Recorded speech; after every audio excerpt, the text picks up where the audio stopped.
Dongeng Donghua, berjuang di alam tertinggi, Dewa Soyen, Part 2. Adapun tinju yang terakhir bertabrakan dengan Soyen. Bahkan jika itu ditutupi dengan baju besi berat, itu runtuh pada saat ini. Dan lengan langkah ketiga Kaisar Abadi langsung memutar dan memutar secara tidak teratur.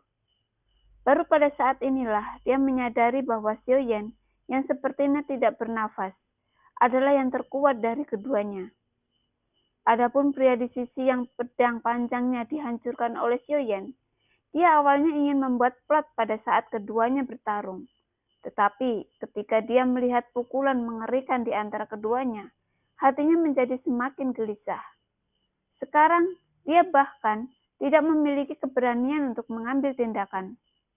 Adapun pria yang masih arogan dan mendominasi barusan, dia dipukul mundur oleh Soyen dengan satu pukulan. Pada saat ini, tubuhnya menebak balik dengan kecepatan yang sangat cepat. Tetapi Soyen yang memiliki sayap bela diri bahkan lebih cepat dan meninjaunya lagi dengan pukulan. Saya melihat bahwa kecepatan reaksi pria itu juga sangat cepat. Tombak hitam muncul di tangannya. Sosoknya langsung stabil dan lengan yang patah pulih dalam beberapa napas. Kekuatan keabadian melonjak dan tubuh tombak bergetar, berubah menjadi bayangan aura tombak yang luar biasa menyelimuti Soyen. Menghadapi serangan sengitnya, sosok Soyen masih tidak menghindar. Guntur hitam menutupi tubuhnya, dan dia benar-benar membiarkan bayangan tombak itu jatuh di tubuhnya. Duar! Suara emas dan besi menyebar. Kekuatan fisik klon Dewa Abadi mengikuti mendominasi.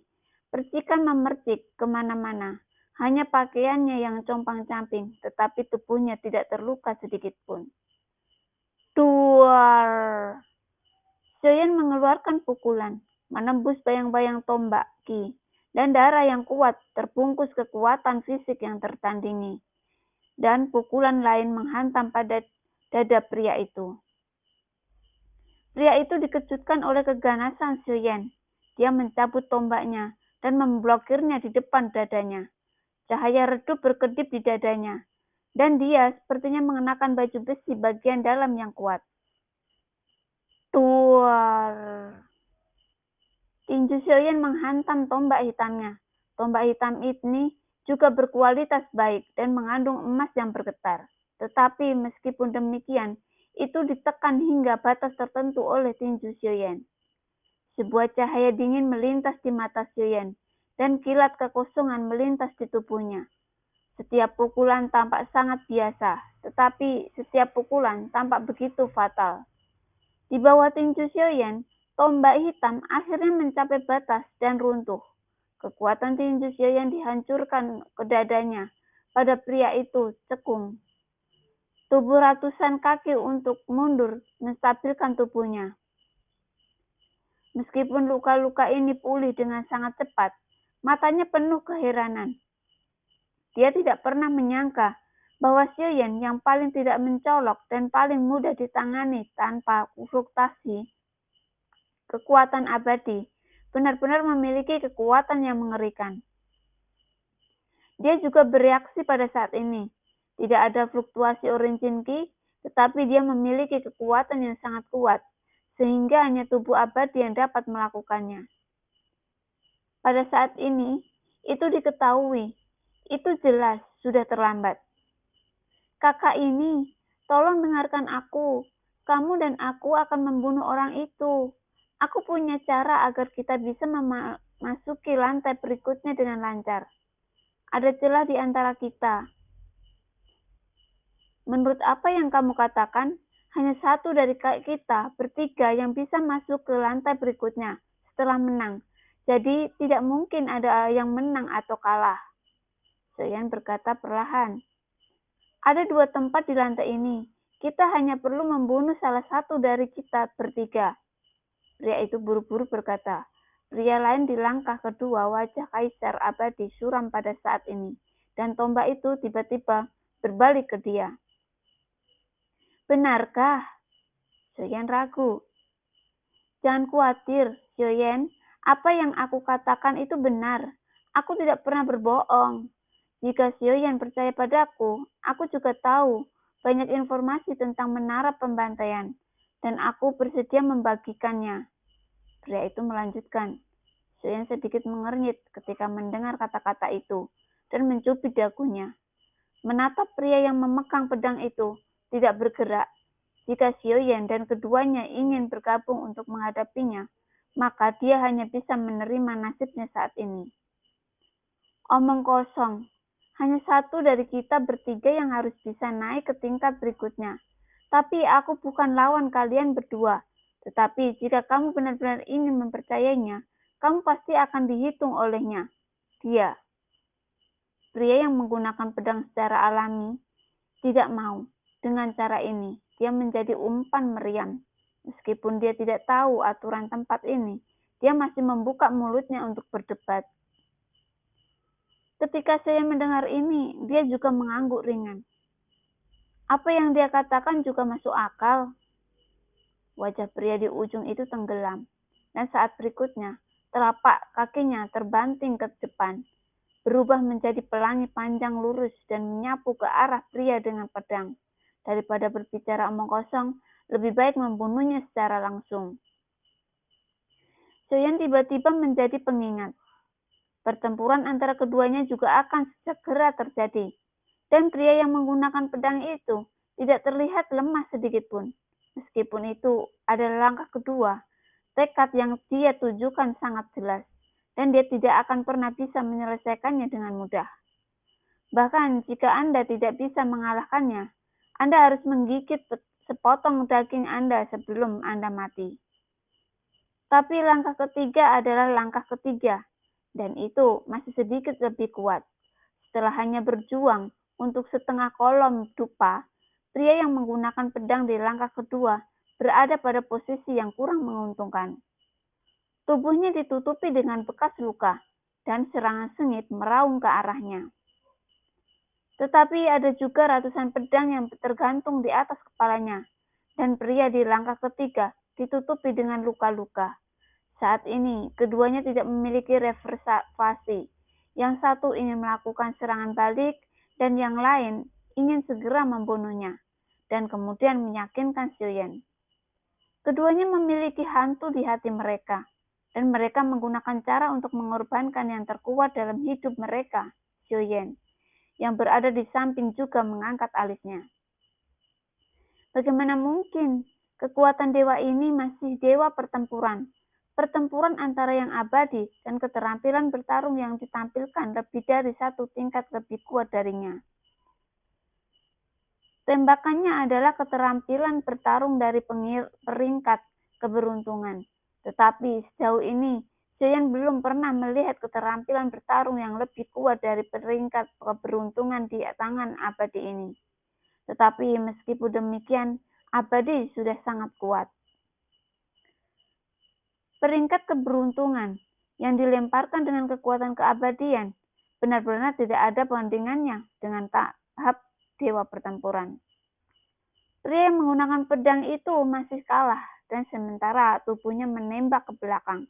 Pria yang memegang tombak hitam itu menembak dengan keras, langsung menusuk jantungnya. Langkah kedua adalah untuk bisa sampai sekarang, itu sudah keberuntungan. Dalam situasi ini, kamu pasti akan mati. Pria yang memegang tombak hitam itu berkata dengan dingin, dan lengannya memutar tombak hitam yang menusuk ke dadanya. Bahkan, jika itu abadi, rasa sakitnya masih sangat menyiksa. Tombak hitam menembus dadanya, dan lampu merah yang tak terhitung jumlahnya menyapu keluar, menusuk tubuh pria itu lagi, dan darah memercik. Dan sekarang kekalahan dalam ditetapkan. Pria dengan tombak hitam itu mencibir, tetapi pada saat ini senyum di wajahnya tiba-tiba mandek karena dia merasa hawa dingin di belakangnya. Dia perlahan menatap dadanya, lengan merah mencuat, memegang jantung emas yang berdetak, yang menjadi miliknya. Maaf, serangan diam-diam. Sebuah suara datang dari belakang. Dengan tangannya ditarik, pria yang memegang tombak hitam itu terhuyung-huyung dan menoleh perlahan. Xiaoyan tersenyum di depan, dan di telapak tangannya memegang hati emasnya yang berisi kekuatan abadi. Meskipun agak tidak tahu malu, saya pikir apa yang dia katakan masuk akal. Jadi saya tidak percaya Anda. Pria itu segera meraung dan melambaikan tombak hitam di tangannya untuk menyerang Xiaoyan. Duar! Saya melihat Xiaoyan meremas keras dengan 5 jari. Hati emas di tangannya meledak terbuka. Pria itu tampaknya terluka parah. Tubuhnya tiba-tiba mandek dan seteguk besar darah menyembur keluar. Langkah ketiga Kaisar Keabadian, dia jatuh langsung pada langkah kedua. Hal baiknya adalah dia masih abadi, tetapi kerugiannya sangat berat. Hati emas meledak terbuka dan mengembun esensi darah abadi. Xiaoyan mengeluarkan botol giok tanpa tergesa-gesa dan memasukkannya ke dalam botol giok. Ada 4 tetes total sebelumnya, tetapi hanya 3 tetes yang tersisa setelah memberi Wusan 1 tetes. Setelah menangkap darah pria itu, Xiaoyan memiliki 4 tetes lagi. Esensi darah abadi mengandung kekuatan keabadian yang kuat. Jika Xiaoyan tidak mengharapkannya, jika dia diberi baju besi dewa palsu, dia akan dapat menggunakan esensi darahnya untuk mencapai keabadian, sama seperti yang kuat. Tapi sekarang Xiaoyan tidak tahu apakah esensi darah abadi akan berguna ketika dia menerobos keabadian. Jadi tidak perlu menggunakan esensi darah abadi pada klon Taizu. Jika avatar Taizu dapat mencapai keabadian melalui esensi darah dan kemudian mengintegrasikan avatar dewa asli, saya tidak tahu apakah itu dapat melawan pembangkit tenaga listrik langkah kelima. Xiaoyan merenung di dalam hatinya. Dan pria yang berada di depannya terburu-buru saat ini membungkus. Kekuatan keabadian datang ke arah Xiaoyan. Seorang pria yang kekuatannya telah jatuh, bagaimana dia bisa menjadi lawan Xiaoyan saat ini? Kecuali jika kekuatan fisik klon dewa abadi dihancurkan oleh kekuatan absolut. Itu tidak mungkin kalah. Bahkan jika itu adalah pembangkit tenaga listrik abadi, kekuatan keabadian masih akan dikonsumsi. Dan kekuatan tubuh abadi adalah konsumsinya sangat lambat. Duar! Tinju Xiaoyan bertabrakan dengan tombak hitamnya yang tajam. Dan suara emas dan besi bertabrakan pecah. Dapat dilihat bahwa kekuatan fisik Xiaoyan saat ini dikombinasikan dengan klon dewa abadi dan jantung guntur hitam telah mencapai kekuatan yang sangat menakutkan. Kekuatan pria itu pada saat ini telah turun dari langkah ketiga ke langkah kedua. Bahkan jika dia telah menggertakkan giginya dan mengerahkan kekuatan sepenuhnya, dia dapat menghadapi tubuh klon dewa abadi lagi dan kombinasi kekuatan dewa. Dia bukan lagi lawan. Suara tabrakan emas dan besi bergema, dan saat berikutnya adalah melihat ujung tombak hitam ditekuk secara ekstrim dan kemudian pecah dengan keras. Tubuhnya terhuyung-huyung. Tinju Xiaoyan sudah mengenai kepalanya. Pria itu tidak bisa mengelak tepat waktu. Tinju Xiaoyan sudah jatuh. Bagaimana bisa kepalanya menahan pukulan menakutkan Xiaoyan yang memenuhi guntur penghancur kekosongan. Duar! Kepala pria itu meledak dan deru jiwa pria itu meraung ke arah Xiaoyan. Jika kamu berani membunuhku, kakak tertuaku, Sulo, pasti tidak akan membiarkanmu pergi. Xiaoyan mendengar bahwa sosoknya tidak mandek dan sekali lagi meninju dadanya. Dan semua daging dan tulang tubuhnya runtuh di bawah pukulan ini. Meskipun dia tidak menggunakan pedang, darahnya masih bergetar bangan. Sialan. Jika itu masalahnya, maka mari kita semua mati di sini. Suara marah pria itu menyebar, dan nafas yang ekstrim keluar dari tubuhnya yang roboh. Meskipun tampaknya tubuhnya runtuh saat ini, itu tak tertahankan, tetapi di faktanya, selama ada kekuatan abadi yang mengalir di dalam tubuh, itu dapat dengan cepat pulih. Tapi dia juga tahu bahwa Xiaoyan tidak akan memberinya kesempatan untuk pulih. Daripada terbunuh seperti ini, akan lebih baik untuk melawan sebelum dia mati. Bahkan jika dia jatuh, Sioyen harus melepaskan lapisan kulit sebelum dia mati. Tapi dia sebenarnya lebih mengerti. Ditambah sebuah kekuatannya saat ini, kekuatan fisik Sioyen terlalu kuat.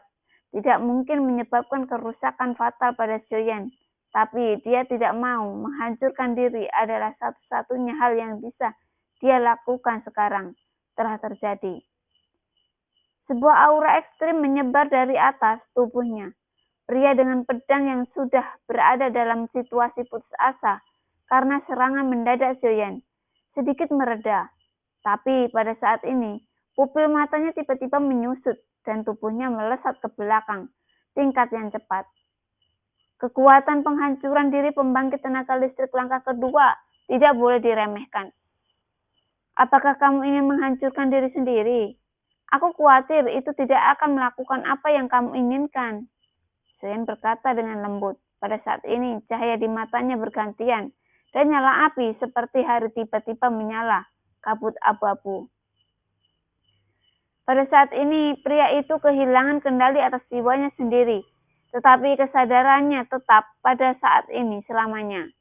Sioyen tidak ragu-ragu untuk menghancurkan tubuhnya sepenuhnya. Tulang tubuh yang hancur juga mengandung kekuatan abadi, tetapi tidak dapat mengekstraksi darah abadi. Sioyen mengangkat alisnya sedikit, pikirannya bergerak dan klon Taisu muncul. Saya melihat bahwa kekuatan abadi di tulang disapu menuju baju besi dewa palsu dan kemudian bergabung ke dalam baju besi dewa palsu. Ternyata masih bisa seperti ini. Sioyen sangat gembira saat melihat ini. Kekuatan abadi yang tersisa tidak disia-siakan dan diserap oleh baju besi dewa palsu. Dengan cara ini, klon Taisu juga dapat meledak menjadi kekuatan pembangkit tenaga listrik abadi. Dan perpaduan dewa juga dapat memungkinkan Sioyen yang tidak pernah mencapai keabadian untuk menggunakan kekuatan abadi. Adapun jiwanya itu dihirup oleh labu dewa permata 9. Tidak hanya itu, setelah semua daging dan darah meruntuh dan jiwa menghilang di udara, Sioyen melihat pil ajaib yang persis sama dengan yang baru saja keluar dari tubuhnya. Dan Sioyen juga menerimanya dia. Tentu saja, ada juga cincin penerimaan yang tidak akan pernah dilepaskan oleh Sioyen. Sioyen tidak menyanyiakan sedikit pun. Seorang pria kuat yang abadi dapat dikatakannya penuh dengan harta. Di tempat seperti ini, ada banyak orang yang lebih kejam dari Sioyen. Dalam analisis terakhir, itu hanya untuk membiarkan diri mereka bertahan hidup. Tidak ada benar-benar atau salah. Mereka semua harus menjadi lebih kuat untuk bertahan hidup. Terlebih lagi di menara pembantaian, menurut orang ini, tampaknya mereka bertiga pasti akan bertengkar dan hanya satu orang yang bisa bertahan untuk maju ke level berikutnya. Setelah setiap pertempuran, Sioyen akan mengeluarkan pil sumber dan melemparkannya ke mulutnya. Pada saat ini, Sioyen memiliki sekitar 100 pil yuan dan di tangannya di cincin penerimaan 100 yuan dan lagi diberikan kepada Sioyen. Ini membuat Sioyen merasa senang. Pada saat ini, Dewa Sioyen, Dewa Pertempuran Bintang 9, adalah 600 juta bintang Genesis Ki. Tentu saja Sioyen yang telah bertarung sepanjang waktu belum berhenti berkembang di Genesis Laut Ki di tubuhnya dan masih terus membaik. Pada saat ini, Sioyen tidak terburu-buru untuk menemukan pria yang memegang pedang yang tidak tahu di mana dia bersembunyi. Sebaliknya, dia duduk dan menutup matanya sebentar sebelum membukanya lagi. Origin Ki dalam tubuh telah meningkat 20 juta lagi. Kecepatannya tidak terlalu cepat, tetapi Sioyen sudah sangat puas. Semakin kuat energi iblis di tubuhnya, semakin terkontraksi di pil ajaib. Segera, Sioyen mengeluarkan pil ajaib yang muncul setelah runtuhnya pembangkit tenaga listrik di langkah kedua. Melihat pil ajaib berwarna merah darah, Sioyen ragu-ragu karena sejauh ini tidak jelas apa sebenarnya keberadaan ki iblis ini. Artinya, Tetapi karena itu pasti memiliki arti yang diberikan oleh iblis Tianhe di dalamnya.